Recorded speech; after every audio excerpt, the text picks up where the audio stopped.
This goes back to April of 2015. A lot of stuff he talks about. Maybe these are all the same. Well, no, they're different. But he talked a lot about moisture back in 2015. No need to dig up the old outhouses. He had to literally say that because people, you know what he's talking about, right? He had to literally tell people, home of Brown, not making this up, folks, that home of Brown is not an outhouse. Get it? People were going out and actually tipping over outhouses looking for the treasure. It's gotten pretty crazy out there and stupid.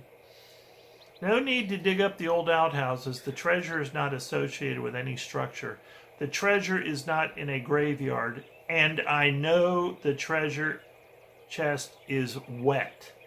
265 gold coins, mostly American eagles and double eagles, hundreds of gold nuggets, some as large as chicken eggs, ancient Chinese carved jade figures, pre-Columbian gold animal artifacts,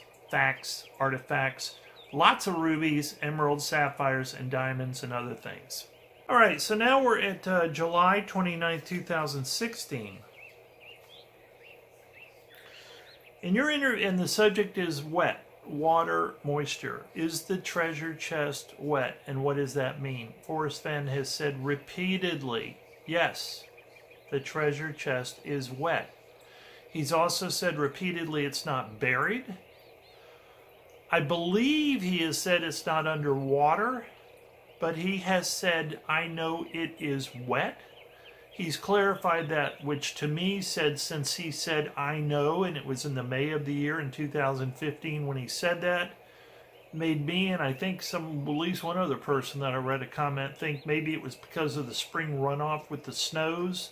So if it was near a river, maybe the river had risen, and he knew it being May meant that it was now wet, but later it might not be wet when the river goes down. High waters.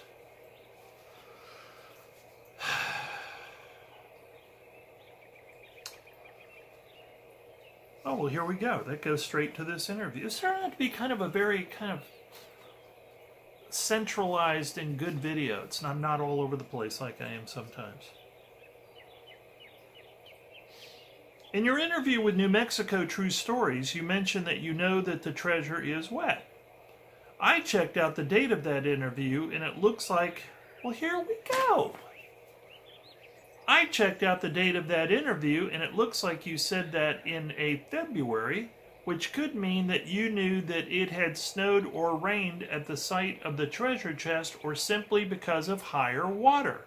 Now we are in midsummer, and if we assume that no storms have passed through recently, would you know that the treasure is wet now? Forrest says, yes, B, the questioner, B. Physics tells me the treasure is wet. He responded later to that. He responded later to that in another interview, and I didn't, I don't get everything when I do these searches. I just, know where stuff is and go look it up.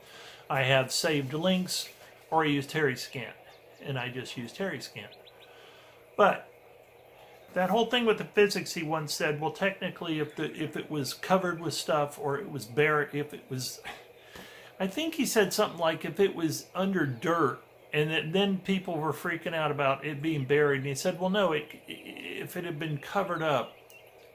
See, again, this goes back to this point that I think is so obvious to the thinkers out there, is that if something's been out above ground for 9 or 10 years in the, I won't say the wild, but and outdoors, and we assume it hasn't been messed with for 9-10 years, it's probably covered with stuff. Could be completely covered with stuff.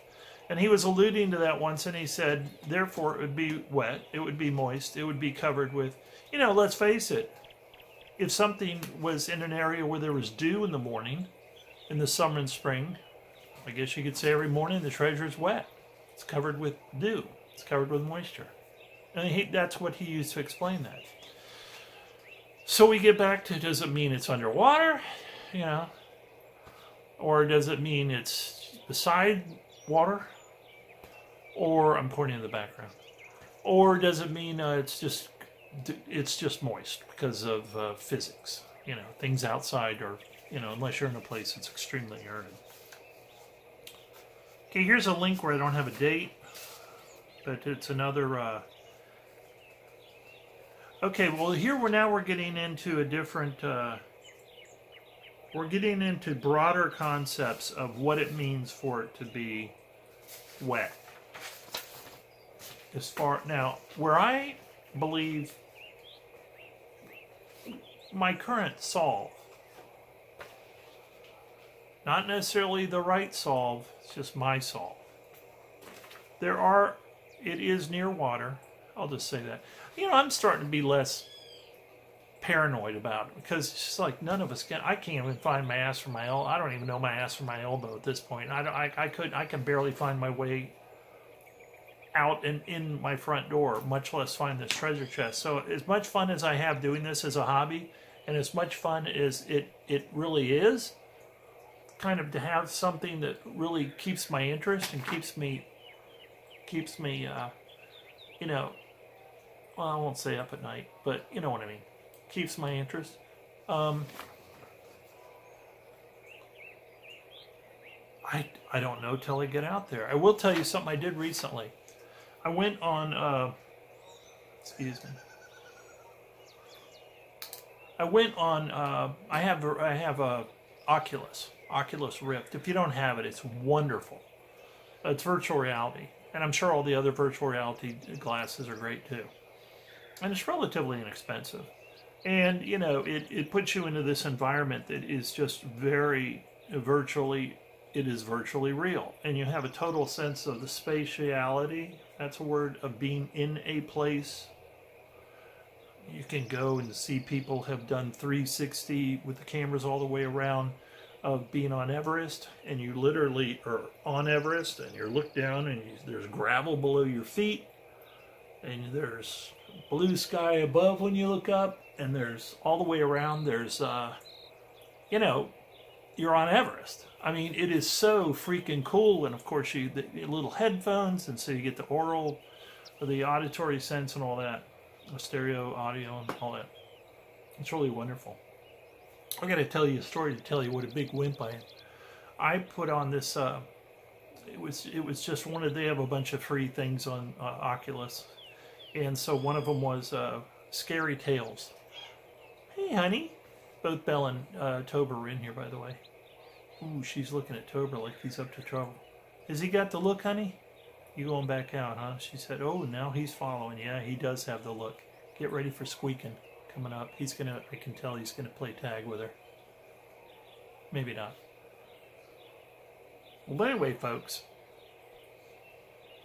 I don't know if these are supposed to be for younger people, but I don't care. I went for Demon Child, I think's the name of it. Okay. So when it opens up, you're in bed and you're like a little kid and you can see your covers, you know, it's like you're laying in bed. It's the classic monster in the bedroom scenario. So you're kind of looking around, and once again, virtual reality, you feel very much like you're in the place you're in. It's not 2D. It's not like you're looking at a picture like you normally look at. Hey, honey. Well, what are you doing? Say hi to everybody. That's how you say hi? Oh, you're funny. Did you have a good day outside with the looking at the birds and everything?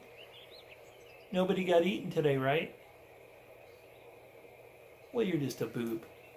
Belle's the killer of the two. She's the fast little conniver. Yeah, aren't you? You've unfortunately, we've lost a couple of birds through the years, but we've learned to get around that with various things like fencing and stuff around the bird feeder. It's really stupid. Right. Yeah. You giving me crap?